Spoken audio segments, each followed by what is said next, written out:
Salut, c'est Lila.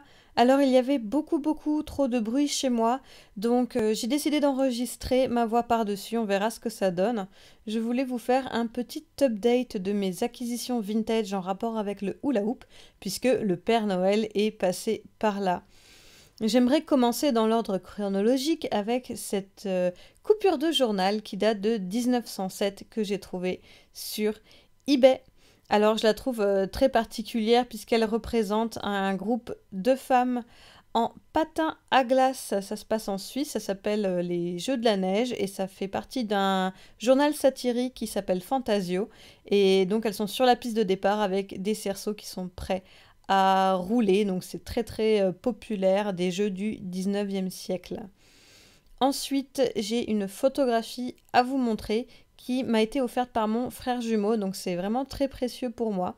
Il s'agit d'un tirage original argentique, donc avec les petites cornures et tout ce qu'il faut, qui représente les deux sœurs Lutti qui font du hula hoop en 1958 sur les Champs-Élysées. Donc ce sont vraiment les prémices du hula hoop en France.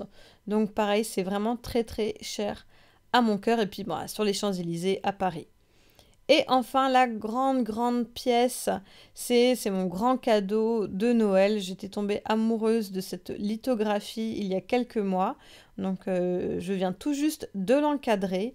Donc une lithographie, c'est une sorte de série. Donc c'est un objet limité, mais donc il y en a quelques-uns dans le monde, par Camille Hiller, qui est un artiste qui vient de Metz, et il représente des circassiennes qui jonglent des anneaux dans un cirque. Ça date de 1974, et j'aime vraiment beaucoup ce style, et j'aime beaucoup la représentation des femmes dans le milieu du jonglage, donc ça me tenait vraiment à cœur. Puis j'aime beaucoup ce style post-cubisme en plus. Alors pendant que j'essaye de le ranger, je voulais vous montrer cette petite broche des années 50 que j'ai trouvée sur Etsy.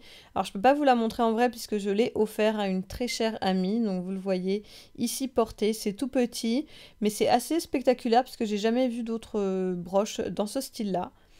Et enfin, un petit livre qui m'a été offert par ma sœur qui s'appelle Le jongleur de Notre-Dame, écrit par Anatole France. Il s'agit d'une petite histoire tirée d'une légende médiévale. Ça date de 1924.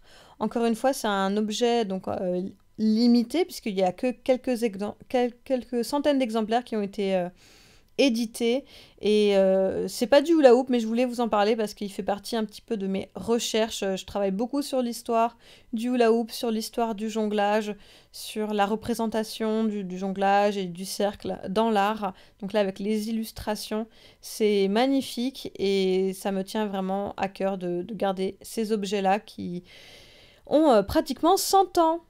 Voilà, c'est terminé pour aujourd'hui, mais revenez bientôt car j'ai prévu une autre vidéo sur le thème de la musique cette fois-ci.